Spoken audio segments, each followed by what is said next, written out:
Okay. Hello, everyone, and welcome to the Q&A for Forever Not Maybe. We are joined today by writer-director Christie Conochalla, by the lead actors. 1 second, we've got a problem. Sorry, I'm just looking on Facebook. It's not streaming. Technical problem. Lisa made it. Yes. Okay, I think it's the group, so we're fine. I'm going to just carry on. Okay, sorry about that, guys. Slight technical problem. Welcome to the live Q&A for Forever Not Maybe. We are joined today by Christie Conochalla, the director and writer, by Jessica Harcourt, the producer, and by lead actors Mandahla Rose and Marie Pier-Gibeault. So thank you all for joining. We're going to start by showing the trailer, so you can get a bit of a taster if you haven't seen it, so you just have an idea. So one moment while this is working. This is good. Hey, Barb. Okay.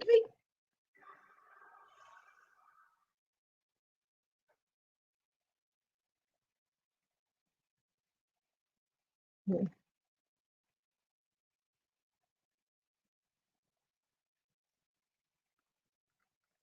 Or not.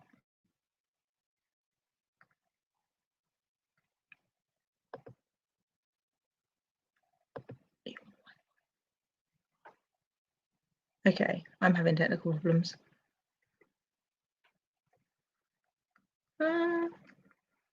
Okay, I'm having trouble to do that. 1 second while I just try one more time.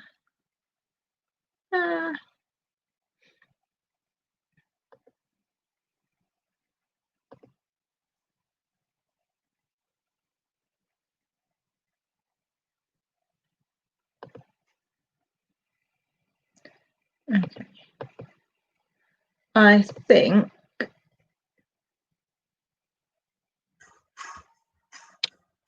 my Wi-Fi is not working enough to show the trailer, which is a real shame. I'm going to try one more time. 1 second. This is why we love technology, isn't it? Digital is amazing. Right, application window. I can share my screen if that's a thing that we can do. Yes. I'm going to just try. Yeah, it might be easier. Have you got the link? I can share that with you. I have the trailer. Can I put it? Do I need a link, or can I just play it from my hard drive? No, you can share your screen. Yep, that's fine. It's so you do let me share screen at the bottom. Can you see that under the menu? Yep. Yeah. Here, let me just grab it from. Now here is where I have to remember where I put it.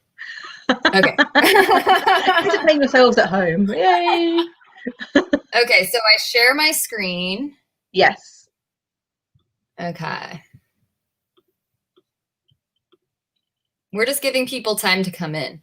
Exactly. Okay. That's it. All planned. Okay. Select window or screen. Okay. This one. Okay. Yeah. It's not letting me allow. Oh, okay. Okay, I don't know why. It wants permanent access? That's weird. Yeah. Yeah. Well, that's a bummer. Wah, wah. Okay. Let me see if I can get it to. I can play it without shit. I'm going to try one more time with mine. If not, I'm hoping most people have seen it. Application window.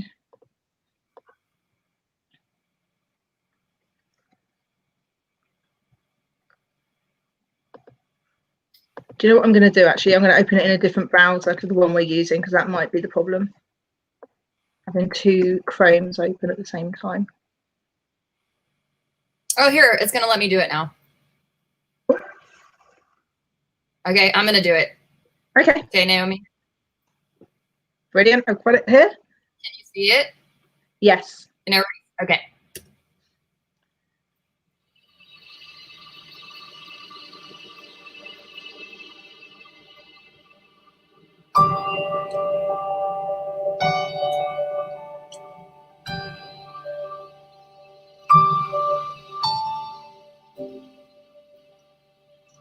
you like the L word?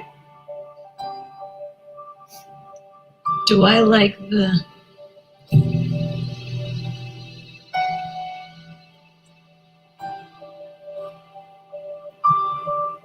Dear Sasha, I wish we could have spent more time together, but we'll see each other soon again.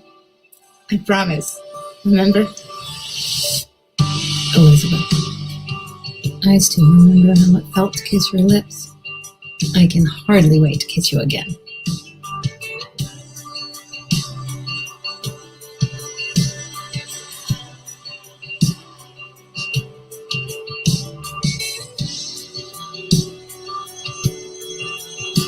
You don't even need this job. I can take care of you. I do not need to be taken care of. Any idea how hard I have worked to get here, and you want me to give it up like it is nothing?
Excellent. There we go. Excellent. So obviously we had a slight thing where we're streaming, so the quality is not quite as good, but you get the idea. Hopefully that's given everyone a bit of a taster if you haven't seen it, and reminded those who have seen it recently.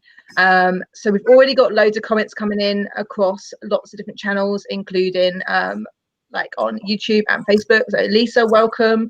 We've got Barbara, hey Christie. So we've got Shauna, Kiko Wong as well, seems to know Mandahla. Got some great, so that's brilliant. If you have any questions throughout this this event that you want to ask any of the people here, just literally chuck it in the comments. If you're on the original Facebook post or on the YouTube channel, it will come up and we will ask as many questions as we can.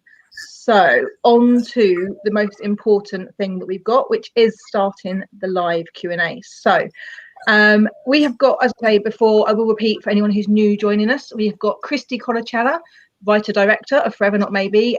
We have got Jessica Harcourt, producer, and lead actors Mandahla Rose and Marie Pier-Gibeault.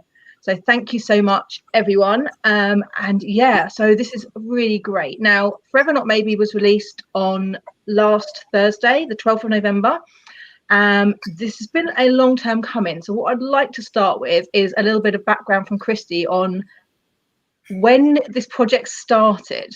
Because I think it's good to know how long it takes to make a lesbian film these days. So it's not as instantaneous as some people might think. Yeah, I mean, we shot it over a weekend, didn't we, guys?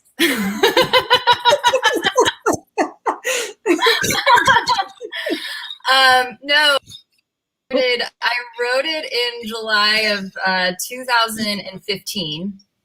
And then we shot, we ended up shooting for one day in December of 2015. So that was, you know, I did a proof of concept and paid for that out of my own pocket and however I could get money. So paid for one day and then used that footage to create what we used for our Indiegogo. So from that Indiegogo, we made enough to shoot for 5 days. So then we shot for 5 days in the summer of 2016. Then I used that to go back because we didn't finish. Went back to Indiegogo, and then we ended up making enough money to shoot for 5 more days. So then we shot in the summer of 2017. And then I think in 2018 we had like 3 days, I think, of B-roll footage. We had 1 day on the beach. 2 days of B-roll footage. So 1 day on the beach, and then 1 day with the bus. And then I finished editing it in February of 2019. So it took 5 years to get it up and running, to make the money to shoot and to do all that other great filmmaking stuff. So it took some time. Wow. And well, there we go. So, by the way, sorry. I said, thank God for this team, by the way, because they just like went with it. I was like, okay, guys, we're going to shoot, you know, another couple days. Marie dyed her hair blonde and, you know, yeah, I and can what imagine else? I don't know. I don't continuity. think Mandahla changed all that much, but Yeah, continuity must be a big problem when you're filming over such a long period of time. I must admit that. Yeah. At least it wasn't that blonde. Like now it would be a problem. Yeah. Because it's shorter. Like I think we hit it pretty well. I think Mandahla's hair got longer. And then we had the guy playing Scott that had a beard the first year that we shot. And then like we were getting ready to shoot the second year. And like 2 days before we were shooting, he was like, by the way, I shaved my beard off. So if you're wondering why you never see Scott's face, that's why. Oh, brilliant. And Jessica, you're the producer now. For anyone who's not sure, tell us, what does a producer do? And how, because I think some people, they just don't know. And it's quite an important role. So please. What does a producer do, or what were Jessica's tests? Oh man, because producers, like what a producer does ranges very widely. And so on this, I did some script supervising, I did makeup. I was in charge of making Marie's hair brunette again with this awful spray stuff. Yeah. Scott's beard. Yeah, being backup for Christie, it's a lot. Excellent. Thank you. No. That was a kind way of her saying that she was pulling me out of the fetal position many days. And I didn't even start as a producer on this project. I came in after the trailer was shot, and I came in as a location scout to help Christie. And then just because we were talking about shooting in Florida at one point, and so I talked to the Florida Film Commissioner, and then we decided that wasn't going to work. And so I just ended up, then I think I was like location producer, and then like I just kept getting bumped up basically. I just took on more and more tasks. That leads us nicely on to a question from Claire that wants to know, did you actually shoot in France? Yes, we did. We all went out to France and had a wonderful time. No, we did not. We didn't shoot in France. No, I wish that we could have had that in the budget, but we didn't. We shot in a lovely town called it's Marina del Rey, right, Jessica? Yeah. We shot in Marina del Rey at Jessica's parents' house. Excellent. We do have another question, slightly less maybe technical and more maybe just interest. Who is the cute blonde lower lefty side, no glasses? So someone who I'm imagining hasn't seen the film, we recommend you watch Forever Not Maybe and find out. Yes. That would be Marie. So Marie, you have a fan. For those that haven't seen the film, we're discussing Forever Not Maybe, and Mandahla and Marie are the lead actors. So we do hope you enjoy the film. Please have a look after the Q&A.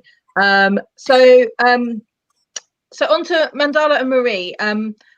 What's it like acting in a film that takes place over 5 years? Because I think this is probably one of the longest productions you've both been on, I would imagine, unless there's something you've been on that's been longer, but I can't imagine. I don't know who wants to go first. Marie? Well, it started as a web series. We didn't know, like, and then was it after a year that it was like, okay, we're gonna do a feature? We're like, okay, cool. And then we kept adding scenes, and we're like, okay, we just went with it. That was fun. Until I was like, oh, by the way, I have highlights now. So is it supposed to be the same thing than last year? No, never Marie. Marie is my sweater. She's yeah. Like my sweater. If you have a crush on her now, wait till after the movie. And Mandahla, how was it for you? Was it challenging being over such a long period of time? I mean, obviously, we should probably explain as well that before you shot this, you were in Australia. Did you want to tell everyone a little bit about how you came to be in Forever Not Maybe? Because I think that's quite an interesting story for people. It's a wonderful story. I first came to the US in 2015 for All About E because it was came here to premiere actually, and I remember Christie being at one of the after the or before, I can't remember, but Christie was taking pictures, and I remember going over to her and introducing myself, and we just hit it off from there. And then it was Christie who ended up asking if I'd be interested to come back and be part of her web series, a lead in it. And it was this and Christie that actually got me my visa, that got me here in LA. And since then, I've been in every single thing that is queer, which is great. It's actually because of Christie and Forever Not Maybe that, I'm here. So this film is the catalyst for so much happening. So, and you ask about the challenges of it being over 5 years. I don't know. I think it was just. I think about it now, and the challenges were just like water off a duck's back. Like, in a way, for me, like I saw obviously Christie going through it, and this was everything, and just everything that Christie needed to do. She bent over completely backwards for this film to be gracing our screens now. And it just felt like just whatever Christie needed for this film, I was so willing and happy to do it because this is the reason for me being here. So it wasn't a challenge. It was more of a want to do because that's what felt right to me. So brilliant. Yeah, that's like we have our moments. I mean, I look at it, I watch it, and I'm like, my hair is so much longer there. Oh, I'm wearing a leather necklace. And even those sunglasses on the fucking beach, I lost those sunglasses, and I look at it now, I'm like, oh, God damn it. Aw. I don't know. It's just I haven't actually watched it all yet, but I am doing a watch party tomorrow with Coming Out Pod. So we're all watching that and getting everyone else to watch it as well. So that's where I will watch it. So that will be fun. Oh, that's great. I had no idea. Thank you for doing that. That's so nice of you. We've had a question from Lisa. So she loves the chemistry between Mandahla and Marie. How did you get ready for this epic relationship? That's quite a description. I mean, I would agree. Marie or Mandahla, who'd like to go first? You go. No, I just word vomited a whole bunch. Then it's your turn. So it started with Mandahla hiding behind the couch. And she wouldn't tell anyone, and we're like, where's Mandahla? And she would be hiding behind the couch. So I forgot about that. I think she was hiding under the couch, wasn't she? Still unclear, And then at some point she came out, it's like, what are you doing there? We didn't even know she was there. No, we had a few rehearsal, also to get to know each other and everything. But I think the three of us, including Christie, I think as soon as we met, there was a chemistry. We all got along, and it came pretty easily. And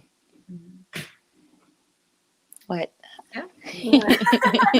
I feel like it came more easily to you than it did to Mandahla. I will never forget that first day of shooting in the green room where everybody always asks,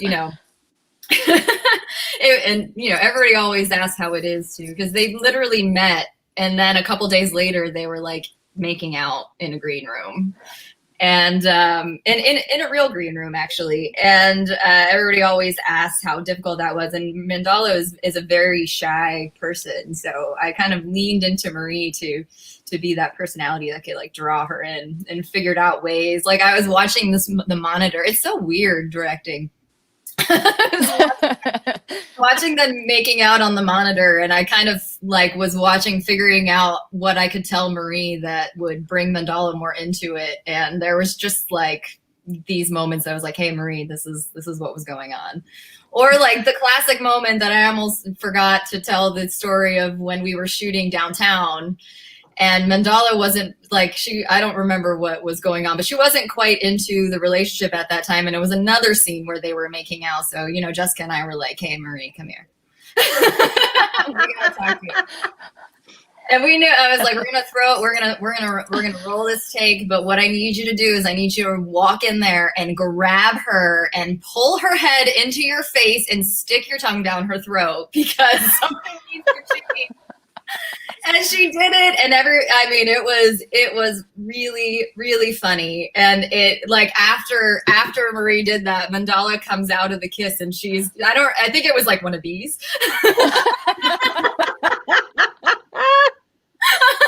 Aww. But it was just you have to find the ways through the personalities of the people who you're working with to try to bring that out of them. And I don't know if a lot of people know how shy Mandahla actually is. Oh. I guess that's the sign of a good director, really, then, isn't it? It's kind of obviously knowing your actors, knowing how they respond, and being able to actually direct your actors to get the best out of them. And clearly that worked on the screen because yeah, and I think, you know, that's just testament really to what's been produced. We have a question for Marie, which is, do you play the piano in real life? Or let's spoil some magic, shall we? I wish.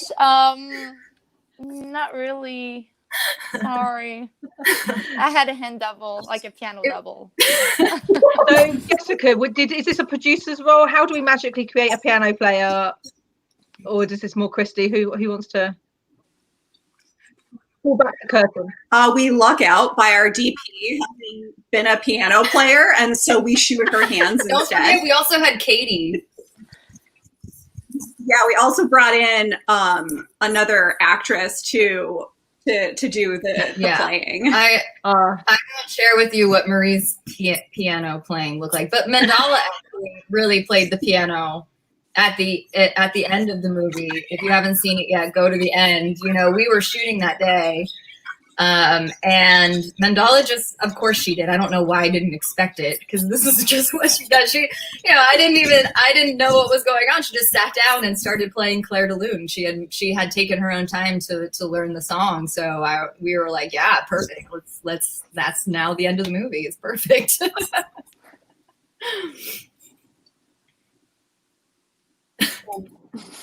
I'm trying to pause so other people can talk. So, okay, well, I'll jump the question for Christie and come back to that then. We've got a question for Jessica. Was this your first time being a producer? Particularly good question, given you came on with a different role. And what did you like about this role? This was my first time producing a feature. I had produced some shorts like back in like my college years, and this was a lot of fun because you have a lot of like responsibility, but you're also just backup. And I just like helping people. So just helping Christie get everything organized, it was a lot of fun for me. And I do more kind of like creative producing. So I kind of helped her more in that aspect, whereas she was probably like, Jessica's not good for the business stuff at all, because I don't know finance or anything like that. But yeah. Excellent. Okay, and we have another question, which is, what would you have wanted to do for the movie if you had a bigger budget? God, the question we ask every single independent film creator. Yeah, what would you do differently? What would you? Yeah, we did everything we could. I wanted the performance. I want like that performance shot of Elisabeth where she was supposed to be playing in a big, you know, Dorothy Chandler pavilion type hall. And the same for Sasha. We lucked out with Sasha because I was able to go into a place where I was working where they let her go into the rig and drive the scissor lift and all that other stuff. But for Elisabeth, I just mourn the fact that we don't have that big shot. I mean, per day here in Los Angeles, it was like the cheapest I could find was like $10,000 for an 8-hour day. So we did everything that we could to try to give that performance, but it just, every time I watch it, I just feel like that's what I mourn most. Yeah. No. Well, I mean, Going to France would have been nice. sorry, what was that? Going to France would have been nice too. I think you did a good balance. Like, it doesn't feel like it was, you know, like it whatever you that scene. I think you're right. You didn't have a big, massive, great gig space with, you know, huge audience, but oh my god, that scene still, like that one whole length of just like absolutely seamless, uncut, raw emotion. Yeah, that was, you know, I thought that I was going to have to do a lot of work to get them there, but I mean, Marie turned it on like a switch. Yeah. Yeah. I just went, all right, yeah, perfect. Yeah. Okay, so Emma has asked, what scenes, if any, did you cut? Ooh, what's on the floor? We cut none. We actually added scenes as we were going. So every second of footage that we had is basically used in some way, shape, or form in the movie. Excellent. And I guess that's... There were scenes... Wait, actually, that's not true.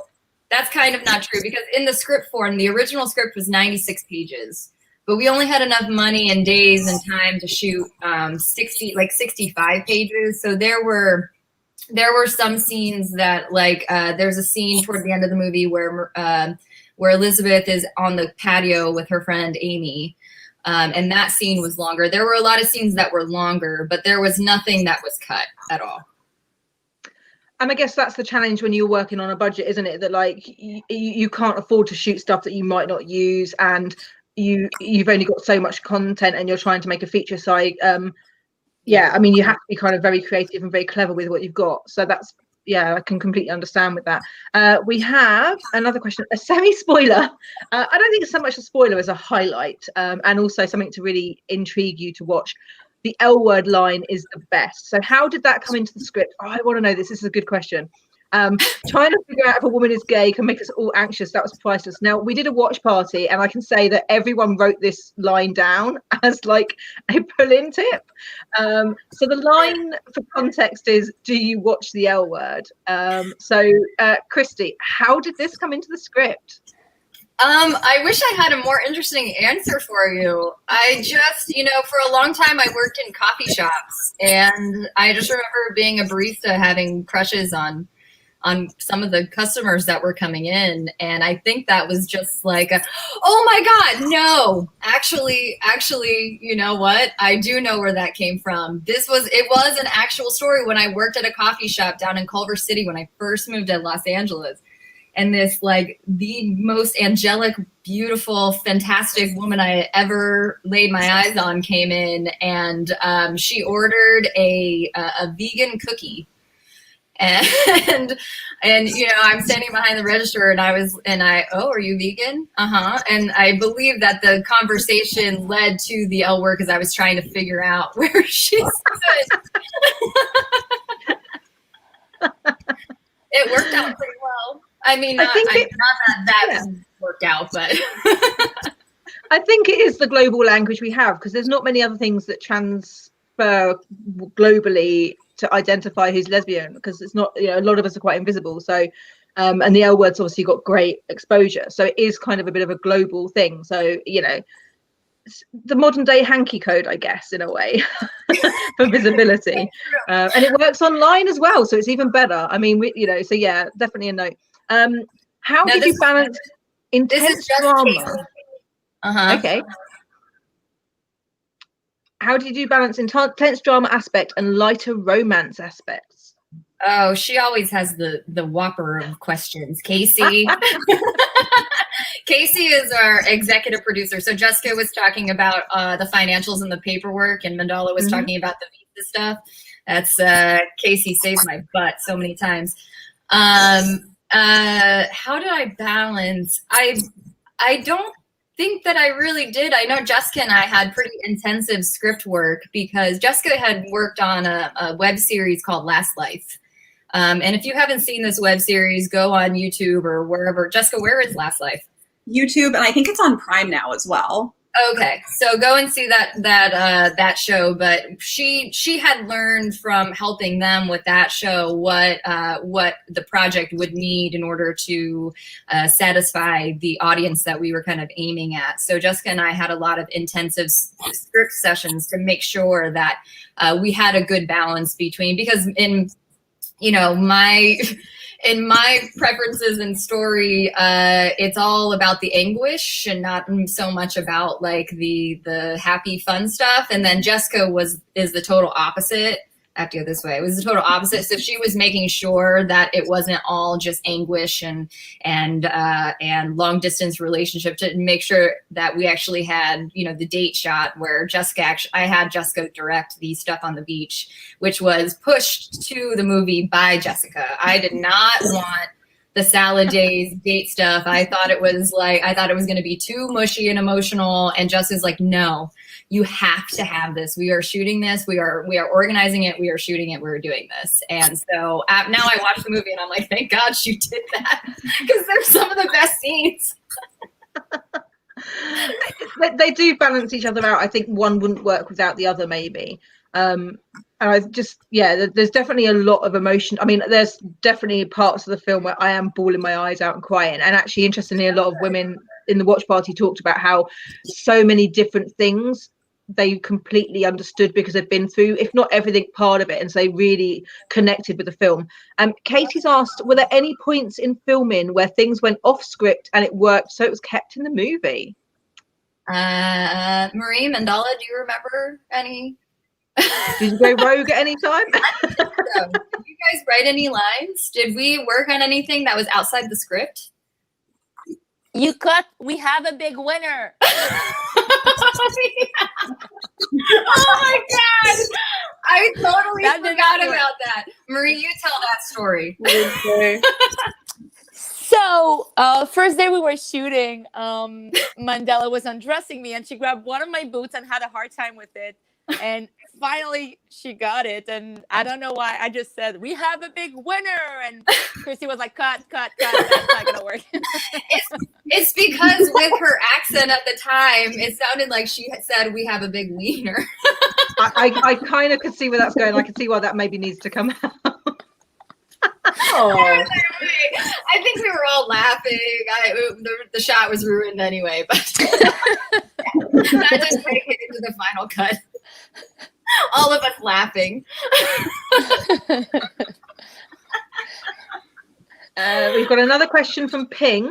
Is any part of the story based on real life events?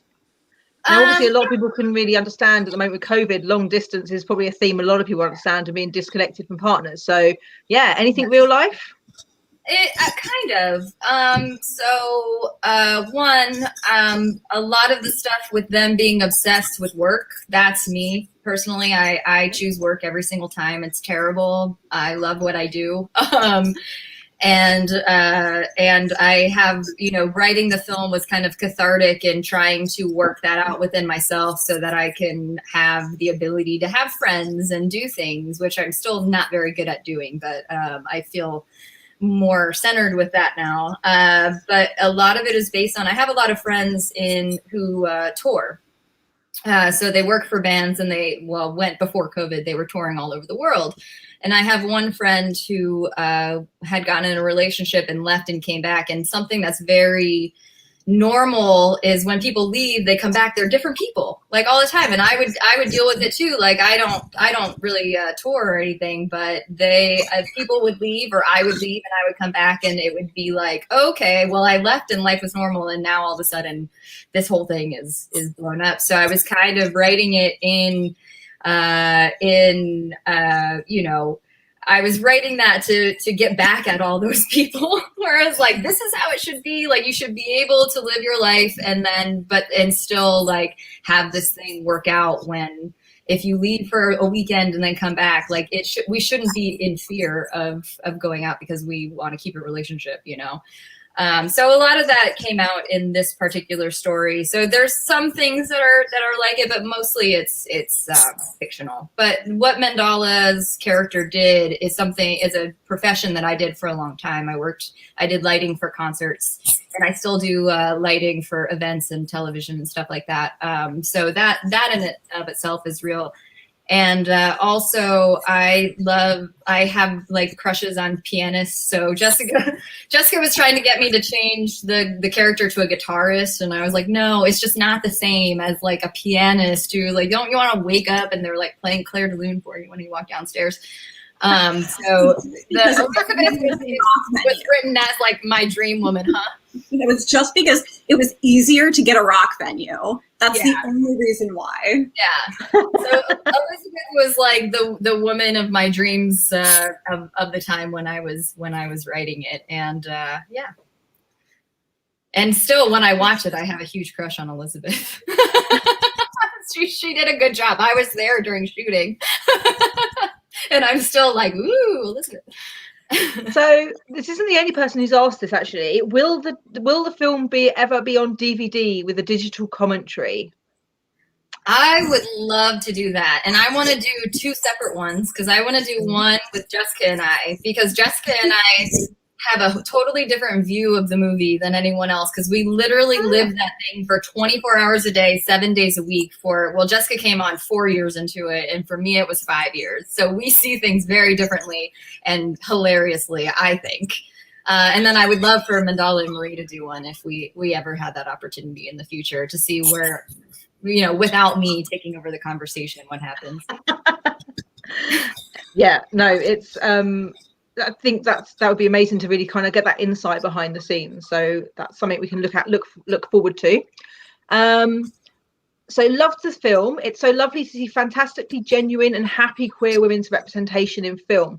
What film or TV made the biggest impact to you growing up in terms of representation or identity? Let's ask Mandahla this question first. You obviously grew up in Australia. So what film and TV made the biggest impact to you? Not only did I grow up in Australia, but also I came out quite late. Like I was 26, 27 when I came out. So, and I assure you, like before that, I did not even think, didn't even think about being like girls. I just didn't think it was a possibility. I just thought it was.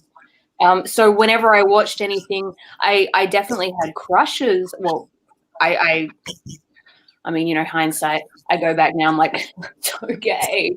But when I watch it, like back then I think about it and it's just like, just really liked. Anyway, now I'm gay. And I remember, interviews. And one of my first serious girlfriends, we watched Imagine Me and You. And yes, the L word. And I would say that I always go back to Imagine Me and You because that's the one that I definitely remember when I was with my girlfriend at the time and was affected by that, like the connection they had. And it reminded me very much of the first time that I kissed a girl and how the world completely slowed down. So I'd say that one. And then from there, I find myself being in majority queer projects because now, I mean, I do wonder if I'd seen something like Imagine Me and You when I was straight, and would I have been affected much deeper and actually came out of my closet much sooner. So now it's my goal, I guess, to be in as much queer stuff out there for representation so that people can see themselves more clearly. So that's your goal, but you're already achieving that. So what's your stretch goal? Because you're already in like 90% of stuff. Sorry? For these stories to be more mainstream, to be in like a big Marvel or big whatever Hollywood film and actually have a story about two women who are completely in love and that not be the key factor. It's just the fact that the A story that they're on is the story and them being a couple is just normal. So that's my main goal, I guess, is to make it more mainstream, to be in more queer things, continue what I'm doing by being in majority queer, but then get into the big leagues, still doing what I'm doing. Excellent. Well, we hope that happens. We've got I mean, to be honest, you're acting, I mean, both of you, it was just phenomenal. You're really in the film. So you know, let's hope that someone sees this and goes, oh, future talent. I mean, that's absolutely what should be happening. Katie says, if you had the chance to go back and add, remove, or change anything, would you, and what would it be?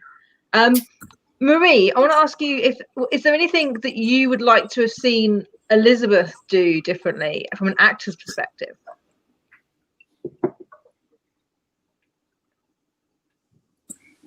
I would maybe add like a scene with her mom to see like the relationship or like what's missing in her whole life, you know? Yeah. And also like I would also add scene with Sasha. That's obvious. But, yeah. And Mandahla, for you, was there anything you'd love to have? What would you like to act that wasn't there? Or is there something you want to take out? You're like, I wish we hadn't done that.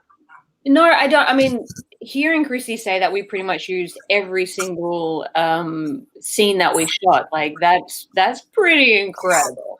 So there's nothing that I would want taken out of that. I don't know. I think what is one, like what I would like, I don't know, just a little more of Elisabeth and Sasha just being in their own little bubble, maybe. Yeah, maybe that would be something. Jessica, was there anything that you wanted to put in that you just couldn't persuade Christie to do? I mean, you did quite well, so you know, kudos for that. But like, yeah, what else did you try? I was definitely just fighting for those scenes of them together out in the world, because we see them like inside, indoors, but I just wanted to open up the world and get them outside. And luckily I was able to convince Christie of that. So I'm pretty happy with that. Mm-hmm. Begrudgingly too. I was like, fine. Were you secretly thinking, Christie, we'll shoot it and then I can just edit it out? No, because I knew the importance of it.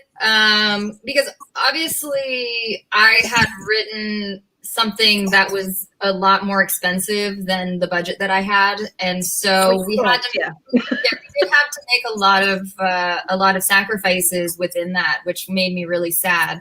So Jessica was really an ally in helping me to pare down my high expectations to what we could actually accomplish and what that looks like from the perspective of the resources we actually had, rather than the resources I was hoping that would just magically appear. So there's nothing in this particular film that I really wanted to add to, except for the performance pieces. And also I totally agree with Marie. I would love to have more scenes with her mom, because that, I mean, I love the whole movie, but by far, and the actor was actually gifted to me from Marie. She go by Caroline Marie. I did have a longer scene with the mom. It actually was a backstory with the mom and the dad, and how they were both musicians and how they both died. And there was like this big funeral scene, and it just, when we got down to it, it was not doable with the resources we had. So we did what we could with the resources that we have. And I think it came out really beautifully in a totally different way than I had anticipated. And that's not a bad thing.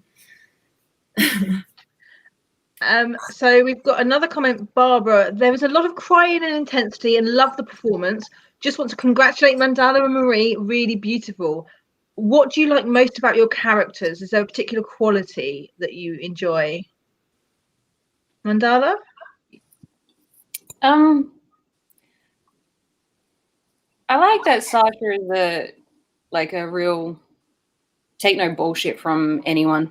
And I definitely took that on a little more when, you know, because of course we had to bring him, like this character stayed with me for 5 years. So being able to actually take a little bit of Sasha, of that part of her, and the fact that she is such a type A creature, yeah, I really enjoy that part of her, but also to see the gentleness that she is as well. Yeah. Marie? I love the fact that she's just a dreamer. Like, everything's possible, and she doesn't see like everything as a big problem, other than Sasha not staying with her, but she always sees that everything's possible, you know. Yeah. She Beautiful. was like, yeah. I was writing that and I was just like, this character, no matter how far she goes, what she experiences, she knows one thing, and that's when she comes home, that's who she, you know, with Sasha, that's exactly who they are, and that never is questioned. So that's really the power that I think Elisabeth had in keeping, you know, Sasha is just so reality based, and so everything like cause and effect and all these other things. And Elisabeth allowed her to kind of let go of that just a little bit. And Sasha definitely struggles with that the entire movie, where it's like when she's with Elisabeth, she's 100% a different person than when she's with, say, Brad.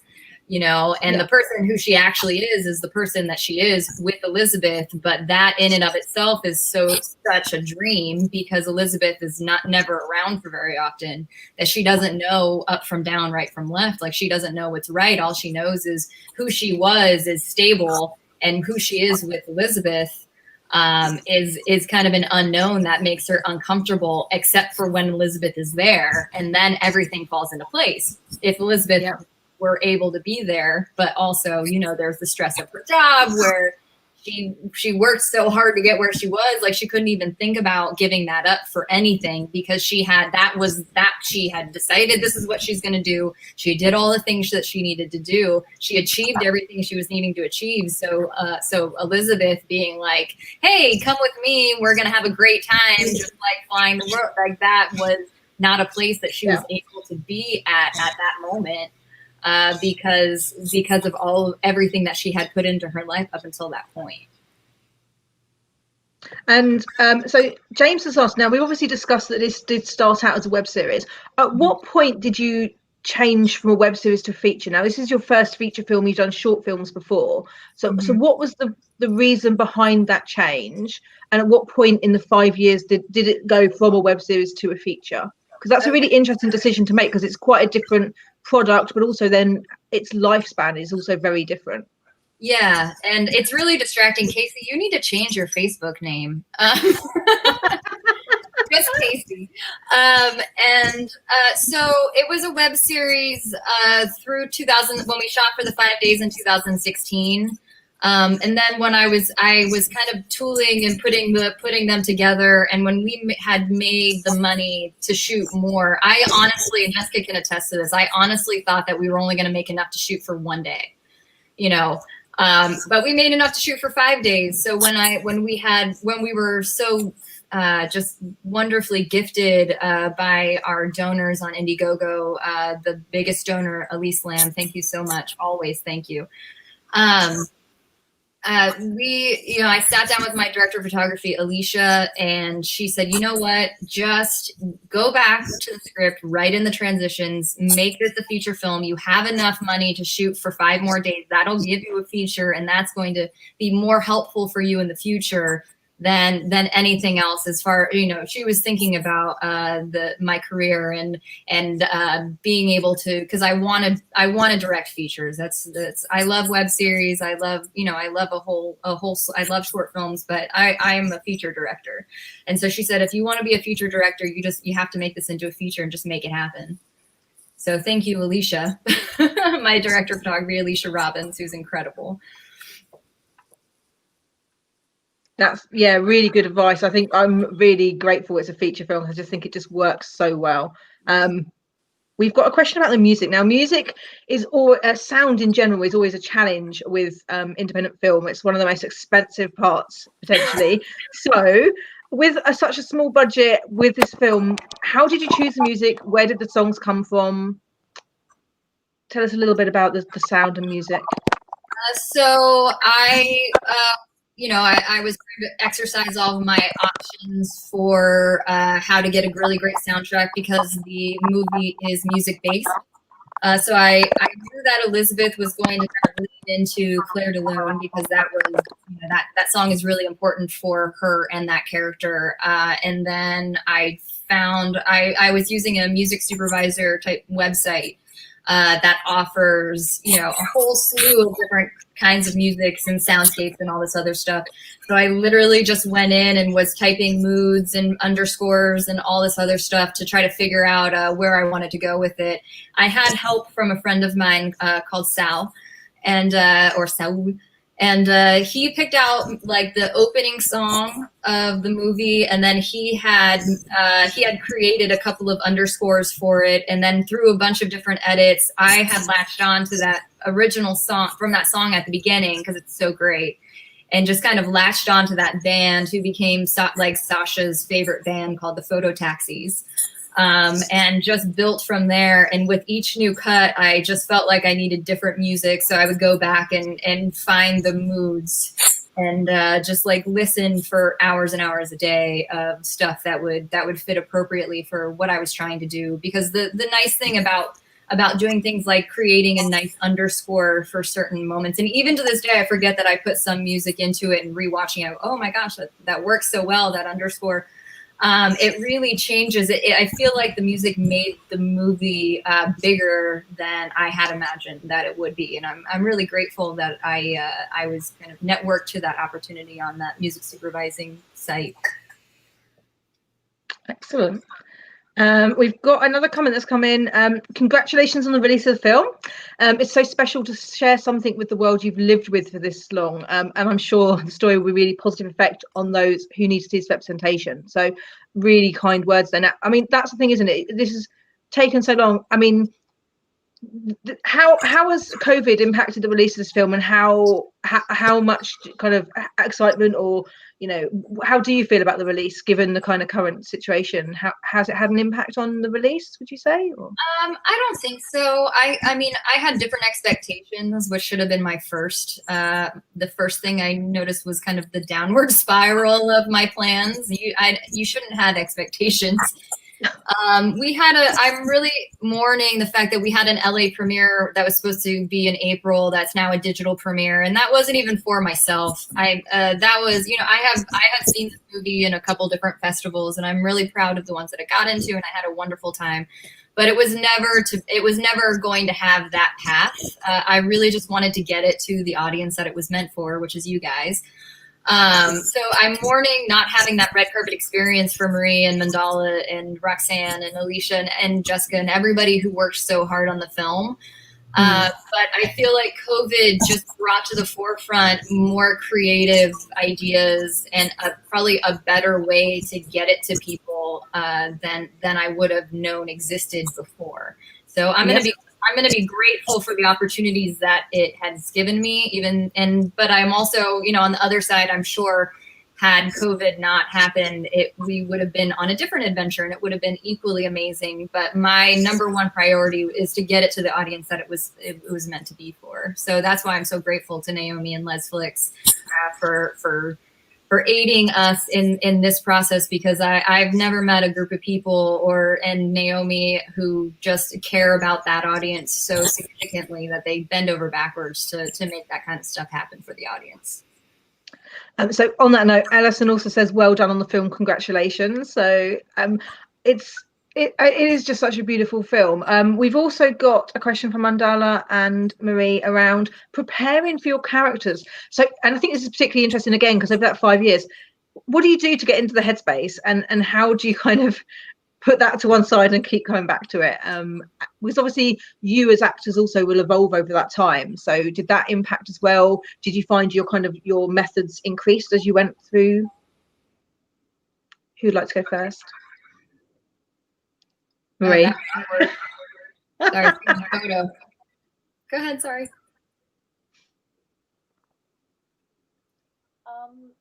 Can you hear me? Because my microphone is kind of like, oh, can you hear me properly? it's very quiet. I know. Mandahla, you start. Nicely batted over to Mandahla where we went.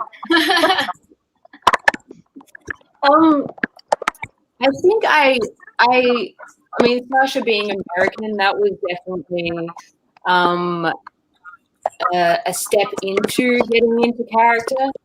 I also found that when I was like with the scissor lift or having to wrap the tables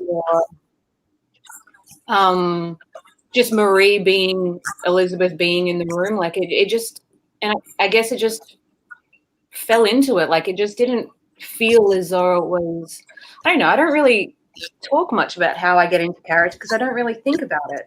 And I think one of the things I find hardest about watching this is obviously we are our biggest critics. And my craft has developed over time. So, and my American accent got much better over time too. And I think because Marie and I, like, we have our chemistry from the get-go was pretty great. So whenever, like I said, whenever we were just in the same space, it just kind of, for me, just kind of, Sasha just was there. She was never too far when Marie was there. That makes sense. Yeah. Oh. No, it makes sense. Marie, have you had any luck with your microphone? You're on mute. Yeah, I think that sound was. Sorry, I'm just dealing with the charger and the technology. The same. I didn't really think about, like, I mean, of course, you know, we all do like our work on the character and everything, but even if there was a gap between every scene, so like the character was always still alive and it wasn't really hard. Like we had an amazing chemistry and what was it? There was one thing that I was like, wait. Oh, sorry, I can't remember. No, that's good. I mean, yeah, it's just, I think it's one of those things, I think that it's just nice for people to hear, like, kind of what the process is, but it's interesting that, I mean, you say about not really thinking about it, which I think kind of, I guess, shows that you're quite a natural actor, that you just kind of just can step into a role, because it's interesting to see all the different roles that are kind of coming through Mandahla at the moment. You're doing lots of different things, and I guess that shows that talent, really.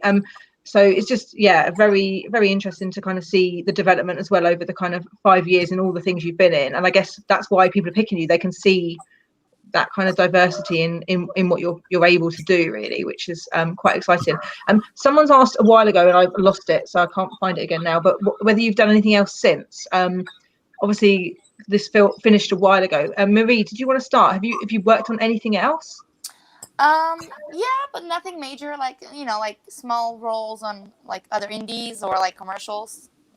Yeah. Smaller part on TV shows, but no leads on a beautiful feature. Well, now this is out, you never know. Someone can see it and go, I need to have that woman in my next production. Jessica wrote a Jessica and I did this. I did the story together, and then Jessica wrote the screenplay, and we specifically wrote a role in for Marie. So we have that in various competitions. We're trying very hard to get that up. I have 3 that I wrote and 1 that Jessica wrote that we're trying to simultaneously get going.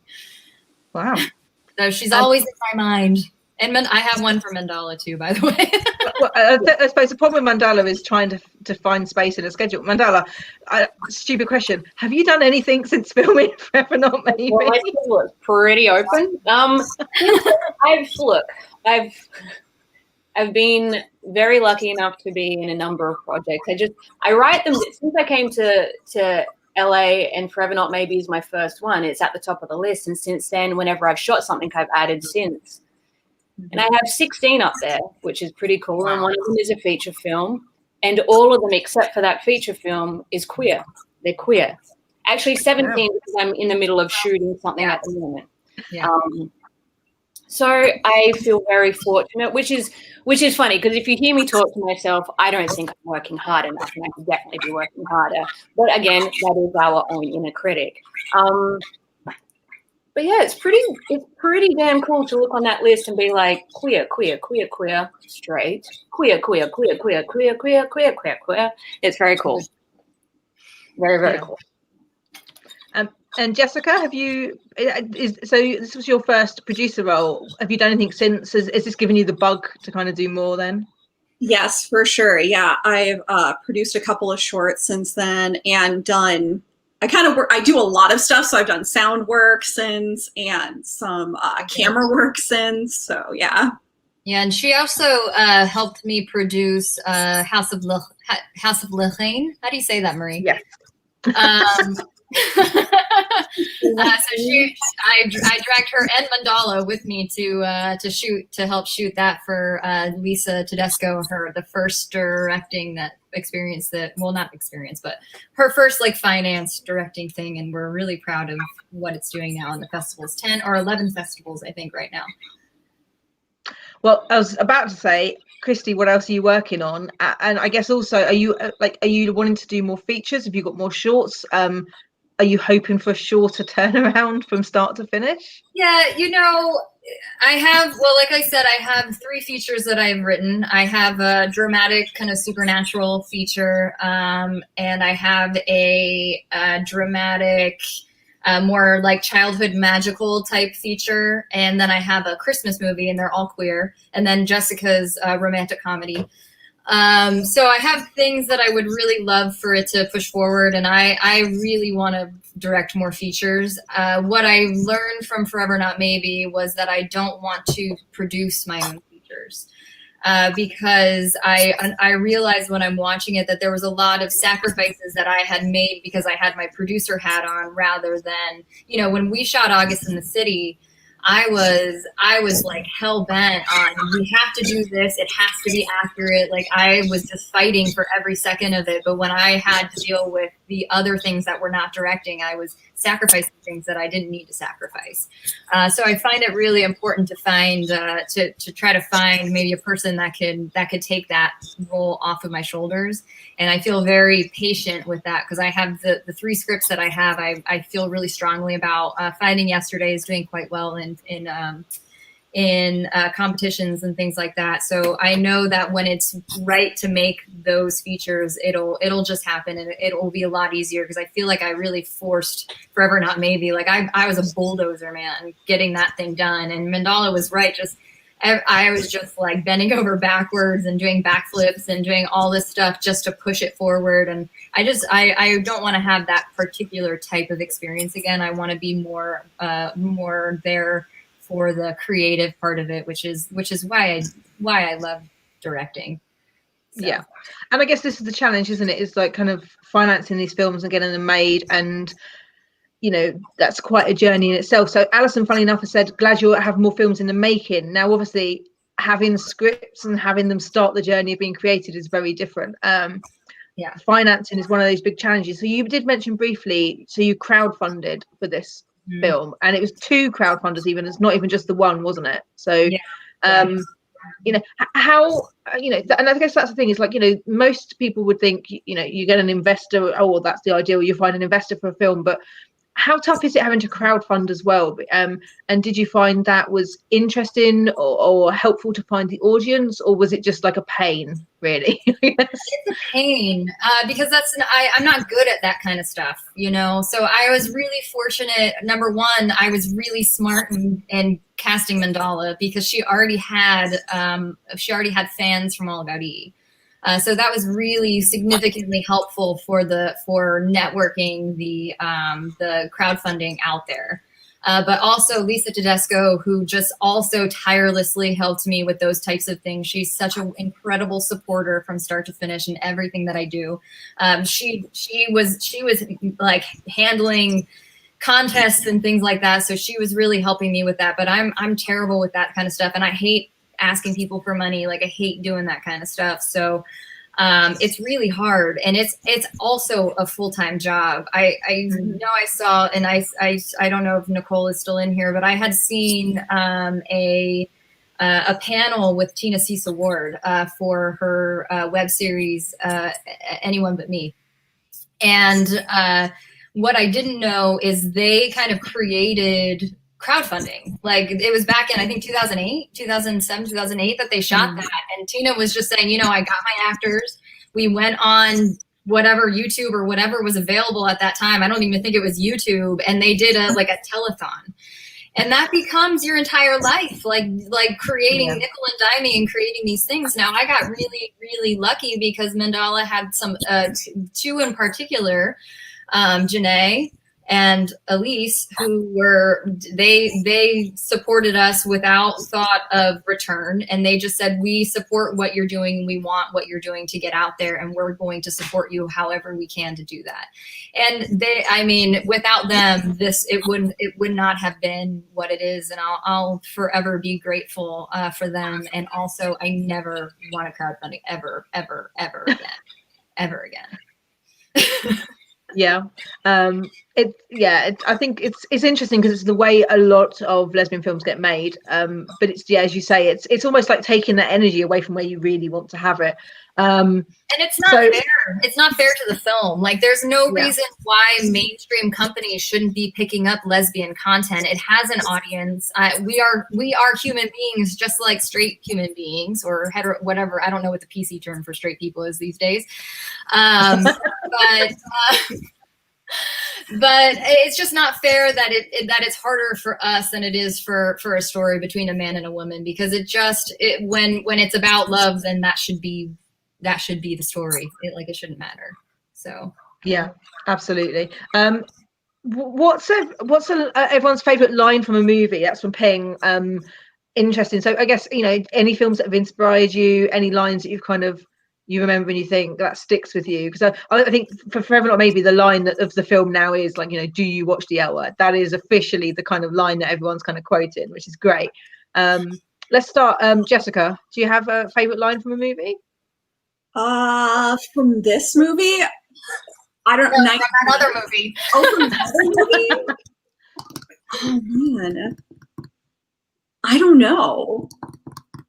That's hard. There's so many movies and so many lines. Anyone else got a thought? I really like, because I purposely did this when they have their first kiss, and I had Marie say, "Yeah, I'm super gay." Yeah.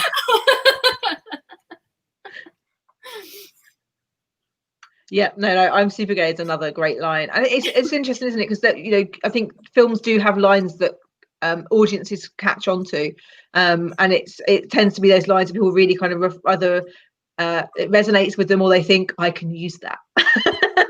And again, it's that kind of really kind of connecting with them. I wrote it. I don't think it'll get you anywhere. I don't know. People like it. I mean, yeah. So it works. It really works. It's something memorable. I'm conscious we've been on a live Q&A for an hour and 10 minutes. Time has just flown by. Is there anything else anyone would like to share with the audience? Anyone watching? Anything at all? Last do you words? want to share with audience? Yeah. Any last words? Donna saying she's excited for my Christmas movie. I would be very excited about it too if I could figure out how to get it made. Without crowdfunding, yeah. Without crowdfunding. I had a couple of meetings for that one, but at the time it was too gay for who it's meant for, but not gay enough for who wanted to take it. So, so I don't know. That movie is in the works still. I think that I might turn it into a novel, and then see where it goes from there. But we'll see what happens with that. What was the question? I'm sorry.